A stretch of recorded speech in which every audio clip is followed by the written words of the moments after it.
Bonsoir mesdames, bonsoir messieurs, une fois de plus bonsoir et merci d'être au rendez-vous. Kanakin, 19h, Mbaya Moussanza au cadre de l'école de l'ECD a réagi ce lundi 16 janvier 2023 suite à l'attaque qu'a subi la population des Kassindi. Nous sommes à l'est de la RDC. Pour lui, cette attaque terroriste cacherait bien d'autres choses. Mariam Bongo. Les condoléances les plus attristées aux familles endeuillées. J'aimerais leur témoigner ma solidarité ainsi que celle des membres de l'ECD, mais aussi et évidemment la solidarité de l'ensemble du peuple congolais. Deuxièmement, j'aimerais alerter mes compatriotes. J'aimerais nous emmener à prendre conscience que le projet de balkanisation que nous dénonçons depuis tant d'années n'est pas une vue de notre esprit. Ce n'est pas non plus une stratégie de politique politicienne pour conquérir le pouvoir. Non, absolument pas. C'est un projet réel, un projet qui menace notre pays. Et le crime qui vient d'être perpétré dans le territoire de Béni s'inscrit dans cette logique. Une logique qui consiste à dépeupler ces territoires immensément riches de notre pays afin d'y rendre l'exploitation illicite par les voisins beaucoup plus facile. Mais aussi pour pouvoir y implanter des populations qui viendraient donc de nos voisins de l'EAC. Et pour finir, j'aimerais dire à mes compatriotes que tous ces crimes qui ont commencé depuis 2014 se font dans l'indifférence totale des différents gouvernements qui se sont succédés à la tête de notre pays. Donc c'est cette absence de volonté de mettre fin aux crimes, cette absence de volonté de s'opposer au projet de balkanisation s'apparente à une complicité avec les agresseurs. Donc ce que nous demandons au peuple congolais, c'est de saisir l'opportunité qui se présente à nous le 20 décembre pour pouvoir choisir des dirigeants qui soient dignes de nous, des dirigeants qui auront à cœur de maintenir le Congo dans ses frontières héritées de la fin de la colonisation et d'imposer ce choix. Réagissant aux propos du président rwandais Paul Kagame, refusant d'accueillir sur le sol rwandais les citoyens congolais voulant trouver un refuge, le président de laïc protestant Milapro, Jeff Fambi, estime que cette sortie médiatique du président rwandais serait un non-événement et demande cependant aux autorités du pays de prendre des mesures pour sécuriser la population de ce coin de la République. Christophe Ilonga.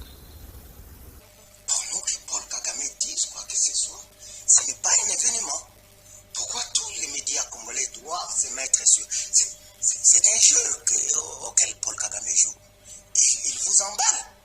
En réalité, c'est par respect pour vous que je réponds, mais pas pour un étranger qui est en train de narguer notre pays. Et j'apprenais quelque part que Mouyaya a réagi à cette... Mais pourquoi? Pourquoi? Nous sommes le Congo. Nous sommes le grand Congo. Je ne sais pas si vous comprenez, si vous savez ce que nous sommes. Et ceux qui nous gouvernent devraient réaliser d'abord eux-mêmes ce qu'ils sont. Sinon, on n'est pas à sa place. On ne réagit pas à n'importe quoi. Kagame dit qu'il ne va pas recevoir. Et alors? Rappelez nos citoyens que le gouvernement prenne des dispositions, mette toutes les batteries en marche pour sécuriser nos frontières, filtrer toutes les entrées et les sorties de nos frontières avec l'Ouganda et le Rwanda, parce que c'est le Rwanda qui parle, Kagame qui parle, mais il ne parle pas que pour Kagame, il parle pour Kagame et pour Museveni. 1 plus 1 égale 1. C'est de la distraction. Concentrons-nous sur ce qui nous regarde.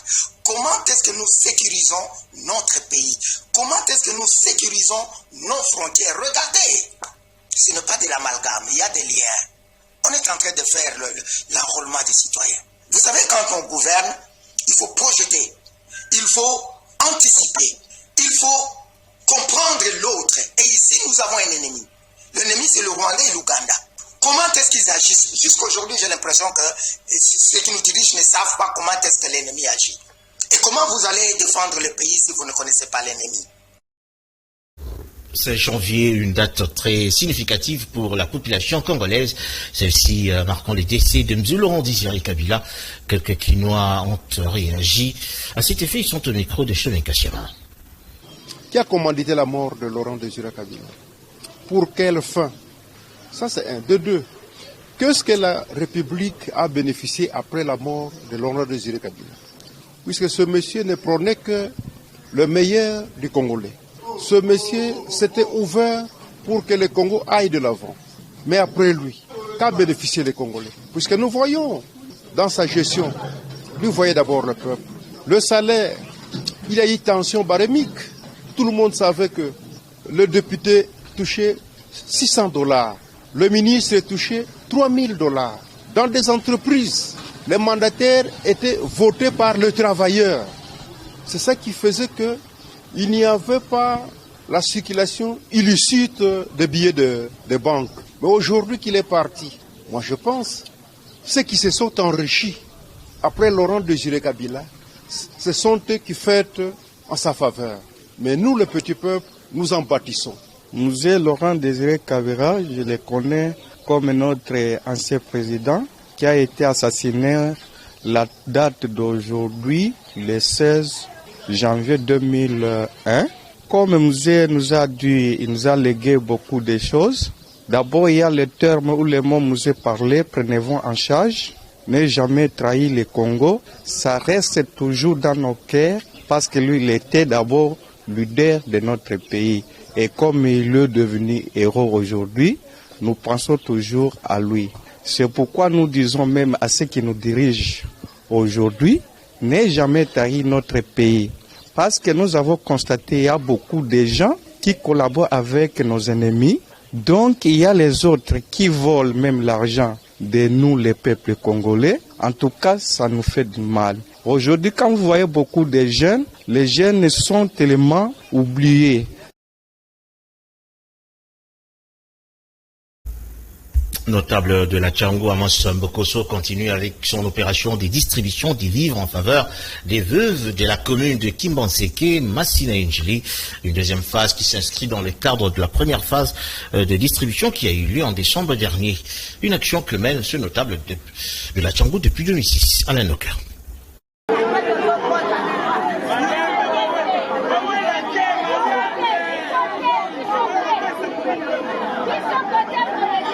Après la première phase de son opération de distribution des vivres le 30 décembre, plus de 3000 veuves et dames de troisième âge des districts de Tchangou, notamment aux veuves et dames de troisième âge des communes de Kimbaseke, Massina, Njil, les grands notables de Tchangou, Amos Mbokosso, n'a pas baissé les bras. Il a poursuivi cette assistance sociale en ce mois de janvier 2023, toujours dans le cadre d'assister les veuves qui n'ont pas de mari, pouvant s'occuper d'elles pendant la période des festivités des fêtes d'année. Pour la deuxième fois, la distribution de ces vivres a lieu dans l'ancêtre de la paroisse Mama Waboboto à Mikondo dans la commune de Kimbaseke. Pendant la distribution, toutes les veuves et dames de troisième âge présentes sur le lieu ont bénéficié chacune des poulets, riz, huile et autres. En posant ces gestes de bonne volonté qui datent de 17 ans, commencés en 2006 avant qu'il ne devienne député provincial élu de Kimbaseke et ministre provincial de la ville de Kinshasa, Amos Mbokosso rassure qu'il n'attend de rien en contrepartie du côté des bénéficiaires, peut-être la bénédiction pour le bon fonctionnement de ces activités. Je ne gagne rien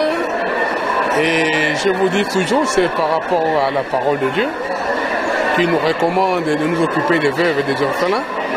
Et c'est ça l'action que moi j'ai entreprends. Et chaque fois que je suis à la fin de l'année, pendant l'année, je fais mes petites économies parce que je sais que c'est un devoir pour moi que de servir les mamans veuves et leurs enfants. Je l'ai fait quand je n'étais pas député, quand je n'étais pas ministre. Je vais continuer de le faire. C'est ça ma passion, je suis habitué à faire ça. Je partage avec les autres. Les grands notables des districts de Tchangou, Amos Mbokosso a commencé à assister le veuve de Kimbaseke depuis 2006. Il a traversé à la commune de Massina Njil pour assister également les veuves et les dames de troisième âge de ces communes. Son geste est loin d'être politique et moins encore électoraliste en ces moments des élections.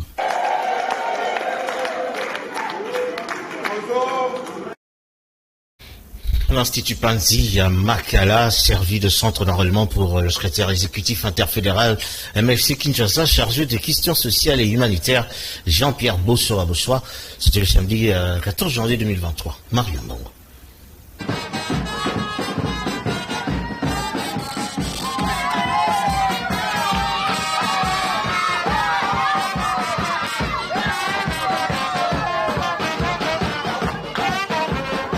Le secrétaire exécutif interfédéral du Mouvement de libération du Congo, vice-province de Kinshasa, chargé des questions sociales et humanitaires et président d'organisation des jeunes bémbistes, a fait flotter le drapeau du MLC sur plusieurs avenues de Makala. Il a d'abord commencé par la sensibilisation concernant les enrôlements. Un grand carnaval sur plusieurs avenues de cette commune. Ensuite, point de chute, l'Institut Pandi. Nous sommes à Makala où Jean-Pierre Bossoa a passé toutes les étapes de la capture à l'enregistrement.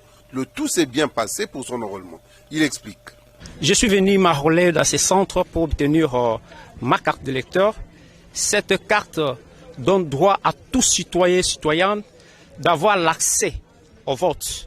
Car l'enrôlement, c'est un droit civique pour chacun de nous. Si le message de notre président national du MLC, Jean-Pierre Bemba Gombo, qui avait demandé à toute la population de toutes les provinces de la République de s'enrôler massivement pour les élections de 2023, j'en profite de l'occasion pour demander à toute la population de Makala et de la Funa en général de s'enrôler massivement, ce qui donne droit à tous les citoyens de faire le choix dans les urnes pour ses dirigeants.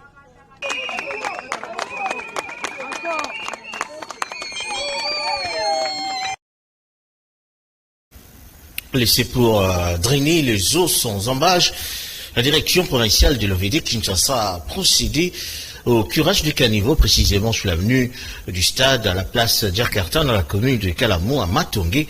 C'est le bureau technique du contrôle BTC qui assure ces travaux. Lydie Fouladieu et Pitu Kizaza dans ce reportage.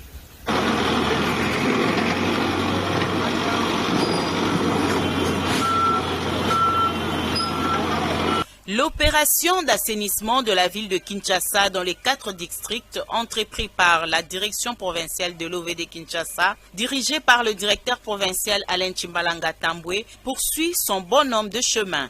Cette fois-ci, l'avenue du stade, à Matongé précisément à la place communément appelée Djakarta, les ouvriers de l'OVD sont à pied d'œuvre et font le curage en vue de laisser drainer les eaux. En effet, le chef des brigades Adjigba Zonozino a signifié qu'il est impérieux de procéder à certaines casses pour faire passer l'engin. Quelques habitants du quartier ont félicité l'OVD pour ce travail abattu dans le but de laisser drainer les eaux et lutter contre les inondations au rond-point Victoire. Et ça pour Salibiki, en tout cas, on est tous d'accord. Nous avons vraiment bien parce que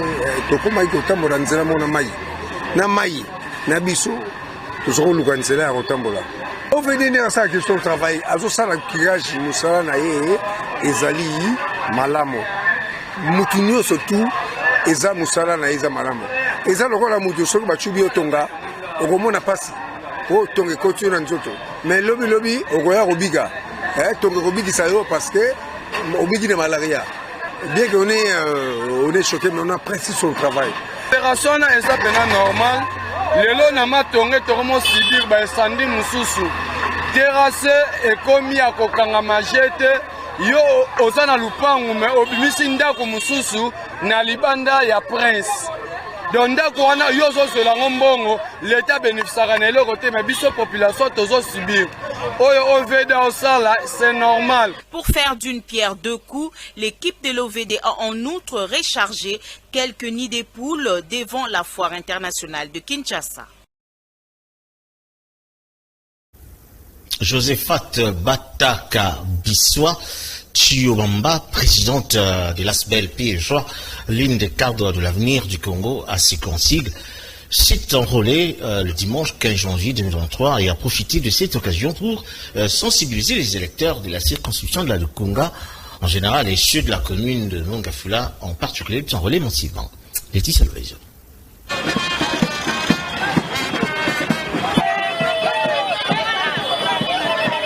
C'était entouré de plusieurs membres de sa fondation venus de plusieurs quartiers que Madame Myriam Mafuta, présidente de la fondation qui porte son nom, s'est fait enrôler ce samedi 14 janvier au lycée bilingue Claude Mafima dans la commune de Ngalima après une longue procession qu'il a prise depuis la route Matadi.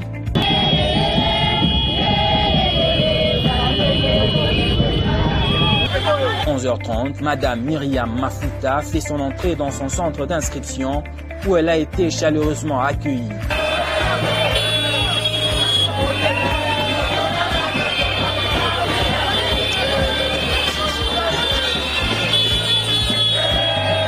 Après les formalités d'usage, la capture, Myriam Mafuta en est sortie pleinement satisfaite d'avoir accompli son devoir civique tout en appelant ceux qui traînent encore les pas à faire comme elle. Je me sens patriote du fait que maintenant là je détiens le pouvoir d'élire le candidat de mon choix aux prochaines élections.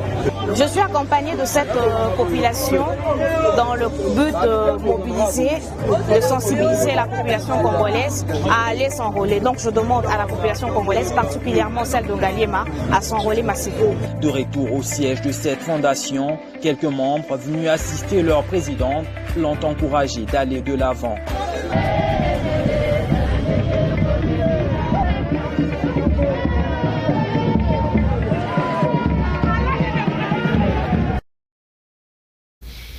Le président du Front National, le professeur Charles Adiko, a accompli son devoir civique ce samedi 14 janvier, accompagné de sa base de la circonscription de Moamba, précisément dans la commune de Lemba, à l'école Sainte-Famille de Lemba. Dans son intervention, il a demandé à la population de ce coin de s'enrôler également afin de renouveler lors des élections prochaines la classe politique congolaise. Christophe Iloka.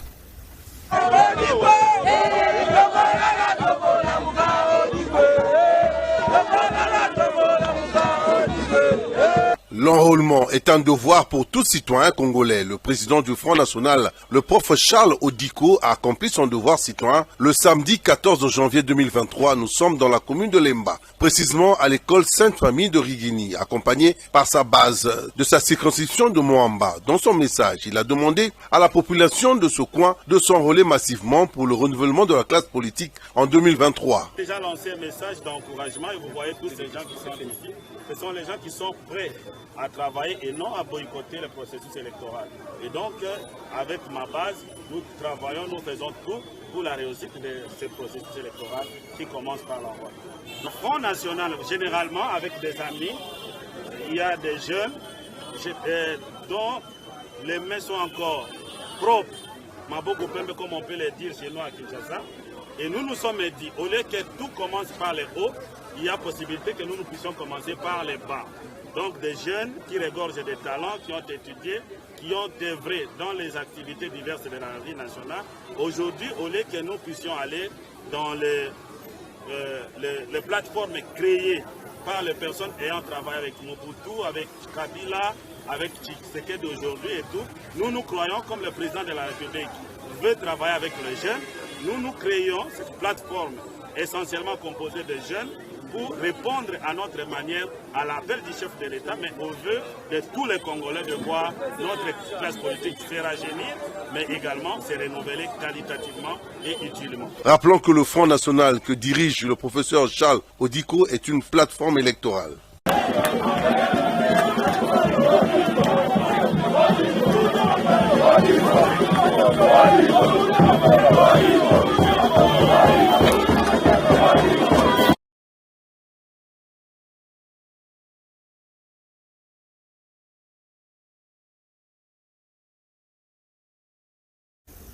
Voilà, on clôture donc cette édition pour dire que le vice-président du mouvement des libérations du Congo, Fédération Tchangu 1, Joseph Kassanzungu, a rempli son devoir civique en s'enrôlant à l'école protestante Yanda 2 au quartier 13 dans la commune de Njili. En leader de masse, Joseph Kassanzungu a également invité la population de la Tchangu, en général c'est de Njili en particulier, de s'enrôler massivement. Allez, donc.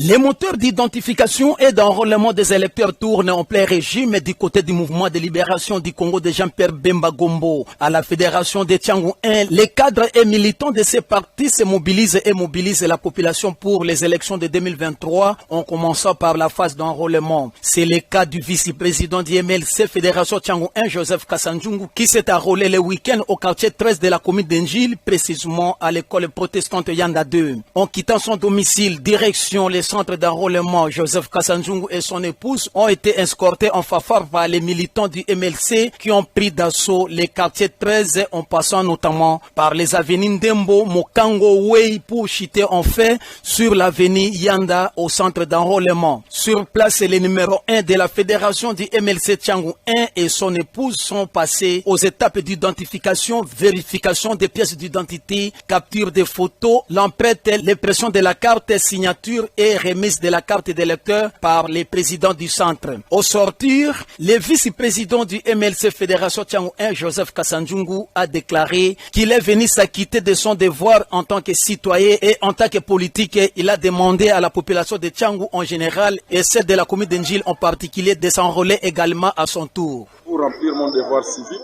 de se faire enrôler. Donc je me suis fait enrôler en tant que citoyen congolais d'abord. Et en deuxième lieu, en tant que leader politique, cadre du mouvement de libération du Congo, parti cher à Jean-Pierre Bemba Boumou. Et suivant son ordre, nous avons l'obligation, tous les membres, tous les cadres et tous les militants, ainsi que toute la population en général, de bien vouloir nous faire enrôler.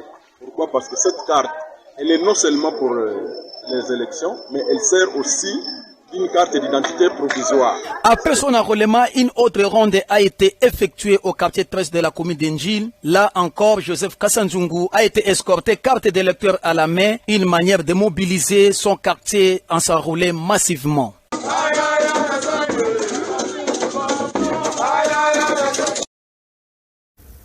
Voilà, c'est magique, mais prend fin cette édition. Merci à vous de nous avoir suivis. Merci également à Mike Amwaka, Bernice Balenga, à Tony Bina, ainsi que Serge Culou pour sa réalisation. On se retrouve tout prochainement. D'ici là, portez-vous bien. Bonne suite de programme sur Canal.